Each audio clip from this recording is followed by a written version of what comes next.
Penyalahgunaan narkoba di kalangan artis terus berulang. Penangkapan demi penangkapan pun sudah jadi hal yang lazim di telinga publik. Namun kini Badan Narkotika Nasional (BNN) memutuskan untuk tidak lagi menangkap artis pengguna narkoba. Kepala BNN Komjen Martinus Hukom menyebut sorotan publik terhadap kasus artis justru bisa menjadi bumerang. Ia menegaskan BNN tidak membutuhkan popularitas dari penangkapan selebritas. Menurut Martinus, sebagai figur publik, setiap gerak-gerik artis mudah diberitakan dan cepat viral. Hal ini justru dapat memperkeruh upaya pemberantasan narkoba yang lebih strategis. Pertanyaannya, apakah langkah BNN dapat mencegah penyalahgunaan narkoba di kalangan artis? Apakah langkah ini dapat dianggap pembiaran terhadap pelanggaran hukum? Lalu pendekatan seperti apa yang dilakukan BNN terhadap artis yang terlibat narkoba? Itu tadi pertanyaannya pemirsa, apakah langkah yang diambil oleh Badan Narkotika Nasional merupakan pembiaran terhadap langkah hukum? Kita akan membahasnya bersama narasumber, sudah bersama kami Kombes Pol Purnawirawan Selamat Pribadi selaku mantan Kabag Humas Badan Narkotika Nasional. Selamat malam Pak Selamat. Ini juga menjadi perbincangan yang menarik. Langsung saja kita ingin mengetahui bagaimana pernyataan dari Kepala BNN mengenai perihal ini. Kita simak bersama-sama pemirsa.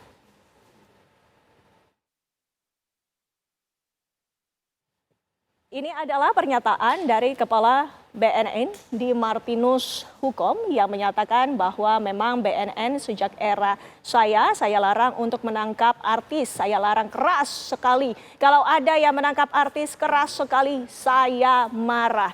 Ini menjadi pernyataan yang telah dilontarkan oleh Kepala Badan Narkotika Nasional ataupun BNN Martinus Hukom.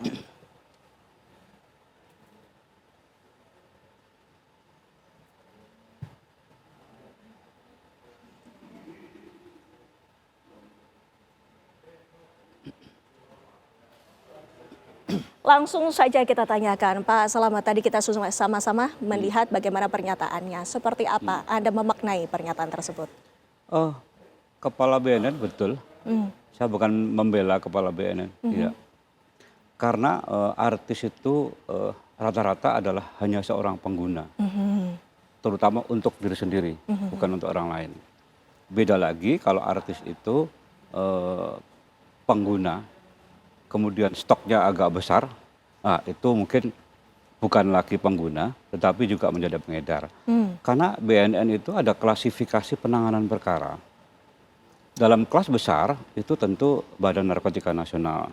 Tapi dalam segmen-segmen kecil terhadap pengguna untuk diri sendiri, sesuai dengan hukum yang berlaku soal hukum positif soal narkotik, bagi pecandu dan korban penyalahguna, ini bunyi pasal ya, itu wajib menjalani rehabilitasi medis maupun sosial. Kata-kata wajib. Mungkin ini yang digarisbawahi oleh Kepala BNN, Pak Martinus Hukom, itu digarisbawahi. Saya ada deputi bidang rehabilitasi. Saya ada bidang pencegahan. Saya ada bidang pemberdayaan. Saya ada bidang penegakan hukum atau pemberantasan. Tentu kan sudah ada bidang rehabilitasi. Artinya fungsi ini harus difungsikan. Gitu. Kalau di tempat lain, di institusi lain kan tidak ada rehabilitasi. Maka barangkali beliau berpegangan pada pasal 54 itu, di mana pecandu dan korban penyalahguna narkotika wajib menjalani rehabilitasi medis dan sosial. Buat apa kemudian harus ditangkap? Karena bahasanya itu, hukum acaranya itu adalah begitu dilakukan penindakan, langsung diberikan tim, dimasukkan ke dalam tim asesmen terpadu. Itu kapan dia pakai, zat apa yang dipakai, bagaimana caranya, sejak kapan. Nah, dari kesimpulan tim asesmen terpadu, di mana melekat di BNN, itu diputuskan, oh rehab, jalan maupun inap. Jadi bukan berarti tidak dilakukan tindakan, bukan itu menurut saya. Tapi Pak Selamat, apakah tindakan ini ataupun aturan ini hanya berlaku untuk artis? Bagaimana dengan masyarakat sipil biasa yang juga menjadi korban, Pak Selamat? Ya, di dalam pasal 54 itu tidak mengenal segmentasi masyarakat, menengah, bawah maupun atas. Barang siapa, itu berarti siapa saja. Jadi anak-anak, remaja, Yang di bawah umur juga. dewasa, jarang anak-anak jarang. Remaja, dewasa, bahkan orang tua. Kalau dia klasifikasinya pecandu, ya, pecandu atau korban penyalahguna, maka dia wajib rehab. Langsung dilakukan rehabilitasi. Dalam proses diawali dengan tim assessment, diskusi atau wawancara dengan tim assessment terpadu. Semuanya, tidak hanya artis. Beda kalau artis itu kemudian menjadi bandar, menjadi kurir. Nggak ada alasan bagi. Nah, cuman efek samping yang lain, kalau BNN itu, kita tahu ya bagaimana lembaga BNN kemudian menindak seorang artis, itu menjadi sasaran target promosi. Oh, Promosi gratis.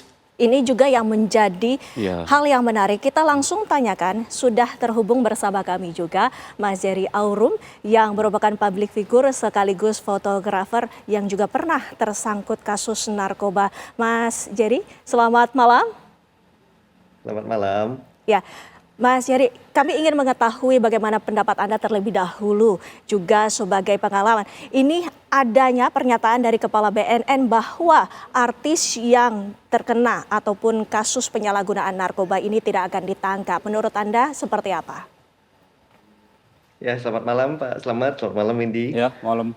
Kalau menurut saya memang yang saya tahu dari dahulu bahwa BNN itu memang tidak pernah berkeinginan untuk menangkap pemakai narkoba manapun. Karena fokus BNN itu dalam memberantas narkoba adalah dengan menangkap bandar dan jaringannya. Ini sangat saya setujui dan ini juga sebenarnya amanah dari World Drug Council yang dikepalai dan beranggotakan para bekas kepala negara-negara maju yang menekankan di mana seyogyanya tidak ada satupun pemakai narkoba yang layak dipenjara karena mereka itu sebenarnya adalah korban dari tingkah lakunya sendiri, tapi bukan berarti melakukan kejahatan. Nah, jadi kalau menurut saya bukan urusan harus artis, public figure atau siapapun, tetapi memang seluruh masyarakat yang terlibat dalam pemakaian narkoba memang seharusnya tidak boleh dipenjara, tetapi disembuhkan melalui rehabilitasi. Bohong banget kalau dikatakan di penjara itu bisa direhab. Kagak. Yang ada di penjara itu nanti yang makainya iseng-iseng akhirnya jadi makai terus-terusan. Yang tadinya cuma pemakai belajarnya di bandar. Jadi memang sama sekali nggak kondusif gitu. Sehingga saya selalu setuju sebenarnya dengan BNN dari dulu karena yang saya tahu, tolong dikoreksi ya Pak Slamet kalau saya salah, memang BNN tidak pernah berkeinginan untuk menangkap pemakai. Betul Pak Slamet, BNN tidak pernah berkeinginan untuk menangkap pemakai. Dari dulu emang enggak. Memang Tidak dari pernah. dulu tidak. Nah, dengan adanya aturan yang tidak akan menangkap pemakai ataupun pengguna dari narkoba ini, lantas bagaimana mencegah penyalahgunaan narkoba ini, Pak? Ya, pencegahan itu penting, bagian dari mekanisme hadirnya negara. Pencegahan, pemberdayaan, rehabilitasi maupun pemberantasan. Itu harus dari satu rangkaian. Tidak boleh kita hanya mengedepankan pemberantasan. Ada hal lain yang lebih penting, yaitu pencegahan dan pemberdayaan masyarakat, termasuk rehab. Itu secara simultan harus berjalan. Nah, Mas Jerry, berdasarkan pengalaman Anda, apakah exposure dari media dan juga perhatian publik ini juga sempat menjadi tekanan saat Anda mengalami kasus narkoba, Mas Jerry? Saya rasa memang itulah daya tarik utama menangkap saya pada saat itu. Karena ini bukan rahasia umum lagi dan nggak perlu disembunyikan. Pihak kepolisian yang menangkap para artis itu memang akan mempunyai exposure yang sangat luar biasa. Karena ini kan selalu menjadi makanan empuknya media. Jadi kalau buat saya pribadi, apakah itu merupakan sebuah tekanan? Enggak juga gitu. Karena itu udah pasti akan terjadi peliputan media dan segala macamnya. Dan kalau buat saya sendiri sih jadinya nggak ada yang perlu saya sembunyikan gitu, karena terus terang malah banyak teman-teman saya yang waktu itu ada di dalam penjara selalu berusaha menyembunyikan keberadaan mereka gitu, supaya pada nggak tahu nih dianya ada di penjara. Kalau saya kan udah nggak ada lagi yang bisa disembunyikan. Lantas pertanyaannya Mas Jerry, Pak Slamet dan juga pemirsa, apakah dengan adanya peraturan seperti ini, bagaimana lantas membedakan antara pengguna dan juga pengedar? Kami akan bahas sesaat lagi. Iya. Kita lanjutkan dialog kami, Pak Slamet. Tadi kan Yo. sempat saya tanyakan, lantas jika tidak ada penangkapan, bagaimana caranya membedakan antara pengguna dan juga pengedar, Pak Slamet? Ya, kalau pengguna itu memang di dalam undang-undang itu definisinya kurang tegas. Pengguna mana, tapi kemudian di breakdown oleh surat edaran dari Mahkamah Agung. Jadi gini, itu yang tahu adalah satu, penyidik. Yang kedua adalah tim asesmen terpadu. Kalau pengedar itu tentu barangnya jumlahnya banyak. Kalau pengguna itu adalah untuk kebutuhan diri sendiri. Dalam waktu tertentu, kalau misalnya masuk dalam penindakan, maka yang bisa memutuskan rehab atau enggak itu adalah tim asesmen terpadu. Tapi kalau pengedar, jumlahnya lengkap, ada barangnya, kemudian niat untuk menjual, niat untuk mengedarkan. Kalau pengguna tidak ada niat untuk mengedarkan, itu untuk membedakan. Nah, Mas Jerry, kami juga ingin mengetahui perjalanan hidup Anda saat di sel tahanan tersebut, apakah merupakan satu sel dengan para pengedar narkoba juga saat itu, Mas Jerry? Kebetulan pada saat itu saya dipindah-pindah nih penjaranya, dari mulai rumah tahanan sampai ke lapas ya. Jadi saya sempat berpindah 3 kali. Nah itu pengalamannya beda-beda. Ada yang memang saya ditempatkan satu sel sendiri, ada yang satu sel berdua, dan saya juga pernah menempati satu sel isinya 18 orang yang ukurannya 5x5. Jadi lebih mirip kayak ikan sarden gitu di dalam. Iya, iya. Nah, berarti kan tidak sedikit Pak dengan Mas Jerry mungkin berpindah-pindah, tapi tidak sedikit juga ini yang menjadi pengguna narkoba berada di satu sel tahanan bersama dengan bandar. Ini sebenarnya apa dampak dari hal ini? Nah, ini masalah. Ini menyebabkan sirkulasi peredaran gelap itu makin membesar. Karena kesalahan dalam menafsirkan hukum mengenai klasifikasi atau definisi pengguna, kemudian sementara pengguna hanya untuk kebutuhan diri sendiri, yang mestinya langsung masuk tim asesmen terpadu untuk dilakukan rehab, tapi dimasukkan ruang tahanan. Karirnya menjadi meningkat. Artinya Yang apa? tadinya hanya pengguna untuk diri sendiri, di situ ketemu dengan para bandar dan kurir, bisa mereka terinduksi menjadi kurir juga, menjadi bandar juga. Karena para bandar dan kurir itu tidak akan pernah diam. Pasti mencari downline maupun outline-nya, upline-nya, terutama downline. Nah, kalau anak yang hanya pengguna atau orang yang baru mencicipi misalnya, baru korban penyalahguna, baru pecandu, dimasukkan ruang tahanan, karir dia menjadi meningkat. Karir yang sangat bahaya ya, bukan karir pekerjaan. Bukan karir pekerjaan yang positif. Negara ikut salah. Iya. Siapa negara? CQ para aparatur penegak hukum. Nah, Mas Jerry mungkin bisa diceritakan menurut pendapat Anda ataupun pengalaman Anda yang tadi sudah disampaikan oleh Pak Slamet, bagaimana sirkulasi perdagangan narkoba di dalam lapas itu seperti apa, Mas Jerry? Apakah Mas Jerry juga ikut mengalami seperti yang saya sampaikan juga itu barangkali? Loh, Tepat ya, sekali, ya. Mas, Mengganggu. tepat sekali. Saya setuju 1000% dengan semua yang dikatakan oleh Pak Slamet. Di mana memang ini semua menjadi sebuah lingkaran setan ya. Penangkapan yang tidak berkesudahan mengakibatkan lapas jadinya sangat penuh. Seperti pada saat saya sedang nginep di sana, itu rutan Salemba kelebihan kapasitas sebanyak 600%. Jadi 6 kali lipat dari daya tampung yang semestinya. Dan itu adalah hal umum yang dimiliki yang dialami oleh lapas manapun di Indonesia. Bahkan yang saya dengar di Sumatera Utara jauh lebih ekstrim gitu sih. Pada saat itu duduk aja harus giliran gitu. Karena isinya sampai 90 orang gitu dalam satu sel. Nah, ini gimana pun juga pasti membuat antara yang seorang pengguna dengan bandar itu pasti harus campur baur karena memang nggak tersedia lagi kapasitas dari lapasnya.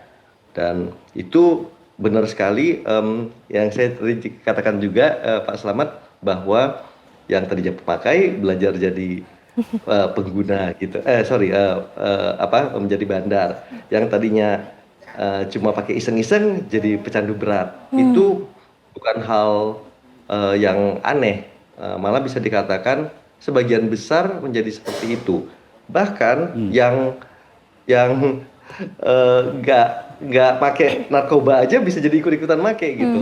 Karena betul. begitu banyaknya komunitas narkoba di dalam penjara yang saya tahu pada saat itu kalau saya salah tapi datanya itu adalah 65% dari penghuni lapas itu adalah terkait dengan kasus narkoba. Dan 80% kalau nggak salah dari semua itu adalah pengguna narkoba, bukan penjualnya gitu, bukan bandarnya. Jerry ikut naik nggak karirnya? Meningkat nggak? Mas Jerry sendiri seperti apa? Mudah-mudahan nggak.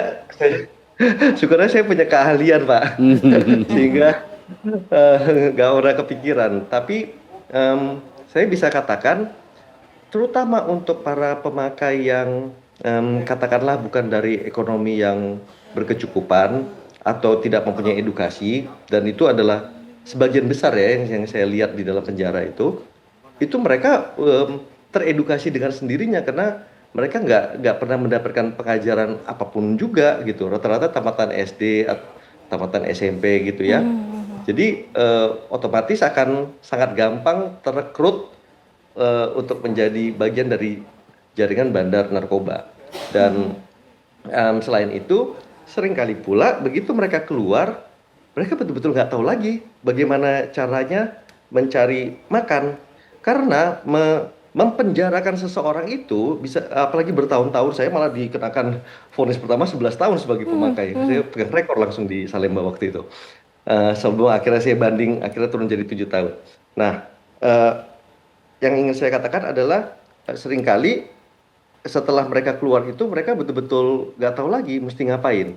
Mencoba mencari kerja juga jadi bingung karena mereka sekian tahun ada di dalam, terlepas dari dunia luar, apalagi kalau nggak berpendidikan. Pada saat mereka keluar dari penjara itu bisa dikatakan cerah masa depannya itu udah -2 gitu, udah susah untuk bisa mau memperbaiki hidupnya di luar karena dia udah vakum sekian tahun. Ya Pak Slamet, ini sangat menarik untuk ditanggapi. Ini seolah-olah jadi apabila ditahan semakin memperkuat jaringan narkoba itu sendiri Pak Slamet. Iya, betul. Kita harus tahu bahwa para bandar, kurir, ketika masuk dalam ruang tahanan, jangan dipikir dia tidak bergerak apa-apa. Dalam pikiran masih ada, nomor telepon jaringan ke bawah ke atasnya masih ada semua. Bahkan melalui seluler bisa melakukan kegiatan-kegiatan transaksi keuangan. Gitu. Lantas persepsi publik yang selama ini berkembang dengan adanya artis yang terjerat narkoba, dengan langkah BNN yang sekarang ini tidak akan menangkap, persepsinya adalah BNN melakukan pembiaran. Ini bagaimana tanggapannya? Enggak, saya bukan membela BNN, meskipun saya pernah di BNN. Memang dari sisi klasifikasi penanganan perkara, beliau kembali ke basic, kembali ke aturan. Barangkali beliau seperti yang tak sampaikan tadi, memaknai dari perintah pasal 54 Undang-Undang Narkotika.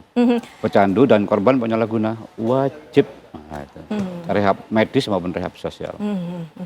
Mas Jerry, mungkin terakhir kami ingin mendapatkan bagaimana pendapat Anda, harapan dan juga ke depannya ini seharusnya sedianya Indonesia ini seperti apa dalam pemberantasan narkoba? Harapan saya supaya yang sebenarnya aparatur negara itu mempunyai keinginan yang benar-benar tulus untuk memberantas narkoba.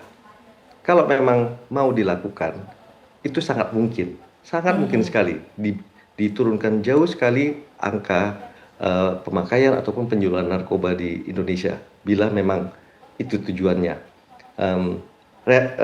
Bila para aparatur negara dan saya salut dengan BNN yang mempunyai mandat untuk menangkap jaringan dan bandar yang bukan pemakai, itu akan membuat jauh lebih gampang sebenarnya diberantas narkoba di Indonesia. Jadi itu harapan saya. Baik, terima kasih Mas Jerry, itu pun yang menjadi harapan kami.